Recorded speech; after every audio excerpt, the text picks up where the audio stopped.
Hoje é o aniversário de Brasília e as comemorações dos 55 anos da capital do país começaram logo cedo e continuam.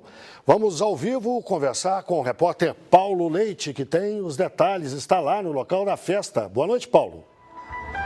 Oi, Guilherme, boa noite. A gente está aqui na Torre de TV, um monumento conhecido aqui da cidade, tanto de quem mora quanto dos turistas que vêm para cá. Quem se apresenta neste momento é Hamilton de Holanda, na companhia de Rosa Passos.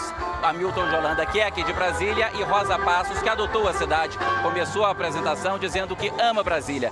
Vamos acompanhar aqui, então, um pouquinho da apresentação dos dois.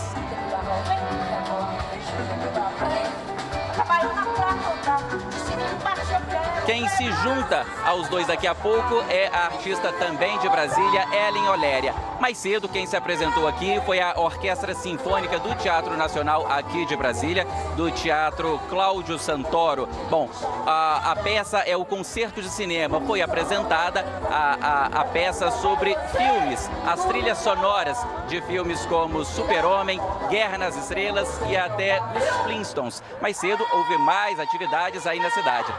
Veja na reportagem. Aos poucos, as nuvens que se acumularam no começo do dia abriram espaço para que o sol também participasse da festa. As crianças aproveitaram para se divertir e se refrescar. Parabéns, Brasília! Viva Brasília! Em outro ponto da cidade, uma exposição ao ar livre uniu moda, artesanato, comida e música. Ao mesmo tempo, na Ponte JK, um dos principais cartões postais da cidade, cerca de 40 cavaleiros encerravam uma cavalgada de 180 quilômetros, percorridos em 7 dias, em homenagem ao fundador da capital, Juscelino Kubitschek. Bom, Brasília não é só conhecida pelos palácios e pelos monumentos. As quadras residenciais também são marca registrada aqui da capital do país. Mas desde a inauguração em 1960, muita coisa mudou. Veja na reportagem. Os prédios de 6 andares, os cobogós, os pilotis. A simplicidade nos traços das quadras residenciais brasilienses são concorrente forte da festejada arquitetura de Niemeyer como símbolo de Brasília.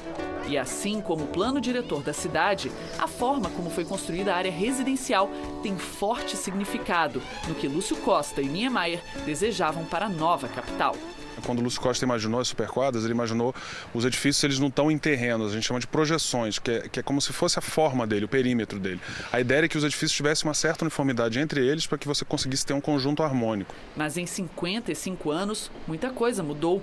Os vãos livres começam pouco a pouco a serem cercados, seja por plantas, grades e até mesmo vidros que vão do chão ao teto.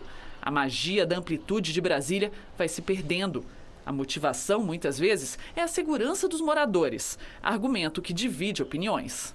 O que me chamou a atenção para Brasília foi isso. Minha casa não tinha cerca, só tinha verde. Aos poucos eu fui cercando, botando um portão, depois outra grade. Deixar aberto tem vantagens de manter o projeto original e também cercar gera uma certa segurança. Entre um e outro, eu acredito que a segurança venha em primeiro lugar, depois a beleza. Em mais de meio século, além dos pilotis, as fachadas também se transformam. As reformas vieram para modernizar edifícios, que eram um retrato da década de 60 do século passado. Mas as mudanças não podem mexer em tudo. Isso porque a cidade é considerada pela Unesco Patrimônio Cultural da Humanidade. O uso coletivo e público dos pilotis é uma característica, é uma determinante do projeto urbanístico. Então, ele deve ser preservado da forma que foi concebido. Essa é a nossa preocupação, é a preocupação do IPHAN. Então, a fachada ela pode ser modificada sob o ponto de vista do IPHAN. Não, o IPHAN não vai, o prédio que não é tombado isoladamente, especificamente, ele não vai sofrer restrições na sua modificação de fachada. Os únicos prédios com a fachada tombada são esses dois, os primeiros a serem construídos na capital. Todos os dias, Solange vê de perto o ideal traçado há mais de meio século, quando Juscelino criou uma nova capital.